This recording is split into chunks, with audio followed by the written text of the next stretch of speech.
Hi guys, welcome to my channel. My name is Mindy and I have lost over 100 pounds on Wegovy and Mounjaro, and I am now on a semaglutide compound, which is basically, for lack of a better term, generic Wegovy. Today I want to talk about the number one reason that I've lost over 100 pounds, and it's not the medication. And I also want to update you on the results of my latest cut. So if that sounds interesting to you, make sure you give this video a like, subscribe if you haven't already, and make sure to say hi to me down in the comments or let me know if you have any questions. If you find any of my content informative or entertaining, please consider supporting my channel by becoming a member. I do have a membership via Buy Me a Coffee. There's a link down in the comment section. If you'd like to support my content but you don't want to become a member, there's also a way to purchase recipe cards. I have a calorie cycle meal planner that I've created that I've used on my own journey. I also have the opportunity for coaching calls if you want some more one-on-one time, and lots of other things available. I also have a Discord. There's a link down in the description to that as well, which is free for all of my subscribers. There are some members only sections. If you do decide to become a member, that's one of the perks, but definitely feel free to join us over there. It's a great community of supportive people that are either on GLP-1s or just on their own weight loss journey, and it's a great place to ask questions or just get support, vent about your journey, or whatever it is you feel like talking about. Without any further ado, let's get into the number one reason that I've lost over 100 pounds. I know it seems like the obvious reason for my weight loss should be the GLP-1 medications that I've been on since October of 2021. When I say GLP-1s, by the way, I mean medications like Wegovy, Mounjaro, Ozempic, Trulicity, Saxenda, things like that. A cursory glance in a GLP-1 support group will show you that not everybody on a GLP-1 is able to actually lose weight. GLP-1 medications definitely make sticking with a weight loss program or a healthy eating plan easier by reducing food noise, getting and staying full for longer periods of time, but they're not a magic shot that just instantly makes the fat melt off like people seem to think they are. While every body is different, to really compare apples to apples, I've even seen the weight loss die down on my own journey when I've slipped away from the proper mindset. Which leads me to the reason that I've lost over 100 pounds. Basically, the long and short of it is, I fixed my mindset towards food and stopped labeling foods as good and bad. Consistency is absolutely the most important part of a weight loss journey. And when you have almost 200 pounds to lose like I did when I started, choosing a way of eating that you can maintain for the rest of your life is a vital step in that journey. The only diet that works is the one that you can stick to. And I know that restriction for me just leads to binging. I stopped trying to follow diets like keto, low carb, paleo, basically any restrictive and impossible to maintain way of eating, and adopted a moderation mindset. That means I eat ice cream, pasta, pizza, donuts, burgers and fries, and all of the foods that people say you shouldn't eat on a diet. If I'm still eating all those foods though, how am I losing weight? And the answer is that I plan for them. I eat smaller portions, or I find a more balanced recipe so that I can enjoy them every day.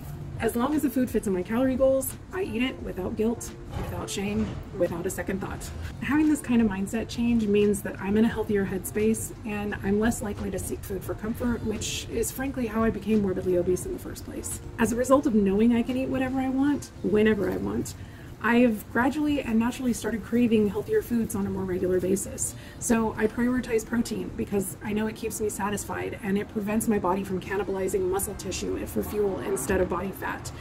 I meal plan every week using tools like macro-friendly food to indulge in more protein-centered, balanced recipes for the cheat foods that I love so that I don't have to limit myself to only having them once a week. Basically, by making those few changes, I'm able to indulge in whatever I want, whenever I want, and I don't have to feel deprived and ultimately end up falling off the wagon and just binging and shoving everything that I can grab into my face and undoing a month's worth of progress. I did want to share with you guys the results on week 2 of my first cut since I've been on the semaglutide compound. I know that I've been using that phrase cut a lot, and I almost always get questions in the comments asking me what a cut is. And a cut is just a defined period of time in a caloric deficit. So people talk about being on a diet and it's like this permanent state of just restricting your caloric intake until you've reached your goal weight. But there's actually been a lot of research that's gone into what happens to your body when you stay in a caloric deficit for prolonged periods of time. It can affect your metabolism, not to mention your mental health, and going into periods of reverse dieting or slowly increasing caloric intake into maintenance, or keeping your weight the same for a period of time and staying in maintenance for at least 4 to 6 weeks gives your body a break from the strain of being in a caloric deficit, and basically allows you to kind of reset so that you can go back into that deficit again for a fixed period of time, so that you can again reverse and maintain before going back into a deficit. Basically, the idea is that you don't have to stay in that caloric deficit for an extremely prolonged period of time in order to lose your weight. So now that we have that out of the way, if you guys missed my post on Instagram or YouTube talking about my results from last week, on the first week of my cut, I lost 4.6 pounds from Monday to Friday. I was just returning from maintenance, and I was also ending my cycle, so it wasn't a surprise that I lost that much weight. But this week, I actually gained 0.8 pounds and 0.2% body fat since last Friday. There's a couple of reasons I think are to blame for that. I started waking up 30 minutes earlier this week from last week, and I started lifting heavier this week. So I think that may have also had an effect in terms of maybe retaining some water, or, you know, who knows. But the good news is that in terms of a weekly average, week over week, I actually lost 1.1 pounds from last week's average to this week's average. As one of the reasons that I started weighing every day, mo data, mo better. Basically, I have other things to look at than just that one weight, which would make me feel really discouraged with all of the effort that I put in this week if I thought that I just, you know, gained weight from that one thing.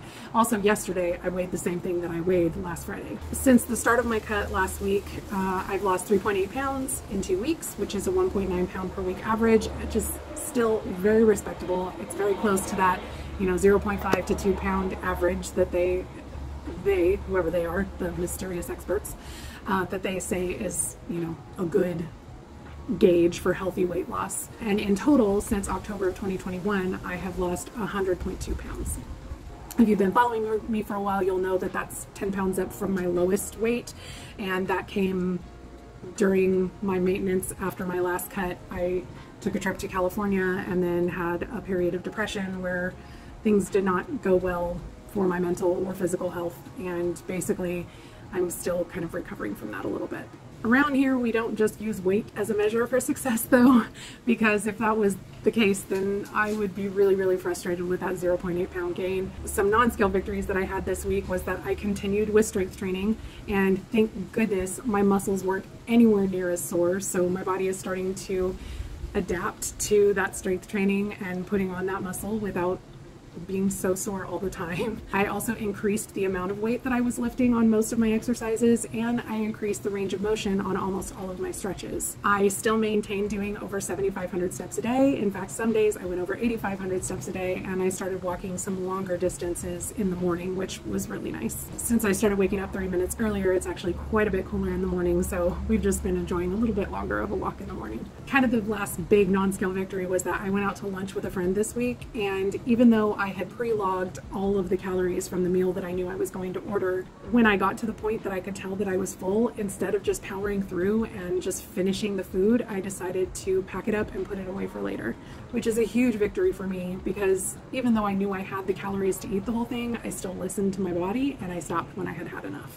So those were kind of my both scale and non-scale victories. I'm going to be going to the beach this next week for a long weekend, Thursday through Sunday, so nothing too crazy. But I'm not doing a big involved meal plan as a result. I'm going to be doing the cooking for dinners on Friday and Saturday nights. So to make sure that I'm not stuck in the kitchen the whole time during our trip, I'm going to be doing a lot of prep ahead of time. So I'm going to be doing a ton of cooking on Tuesday and Wednesday, and I don't want to be spending time also doing cooking for our own meals. So we're mostly just going to be eating leftovers, but I am going to be making a new recipe for breakfast. I'm going to be trying a blueberry protein muffin from Exercise for Cheat Meals. He has a channel here on YouTube, and I found this recipe and they looked really, really good. For lunches, I'm going to be eating leftover chicken and dumplings from the video that I did earlier this week. If you missed that, definitely check it out. And then for dinner, we're just going to be doing, like I said, leftovers. We have some ricotta meatballs from Macro Friendly Food left over from this week, and then I also have several different things in the freezer that we can just take out and warm up.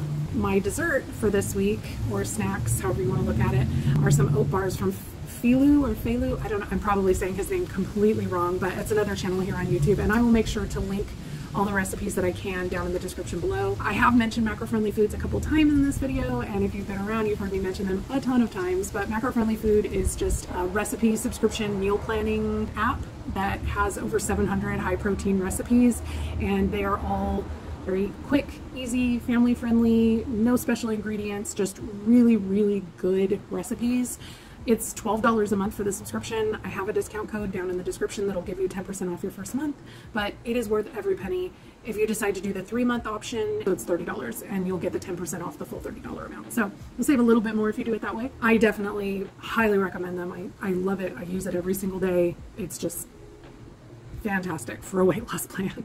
I don't want to belittle the impact that Wegovy and Mounjaro have had on my weight loss journey. I absolutely know that I would not be where I am right now without them. But I also know that without the effort that I put in to change my mindset and the way that I approach food and meal planning, I also wouldn't have lost the weight even with the meds. Making the decision to start a new medication is not easy. It was scary for me, and I know that from comments, it's really scary for a lot of you.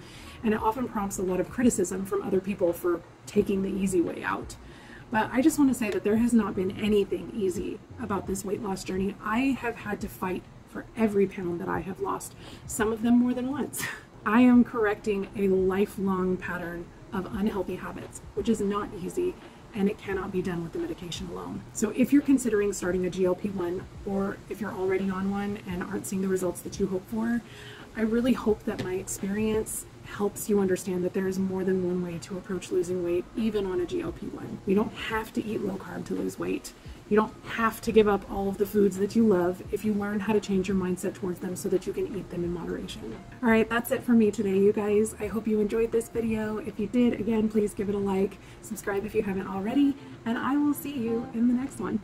Bye, guys. We're on a journey, looking back on the things that we've taken for granted, but feels like we're learning to be better without what's been holding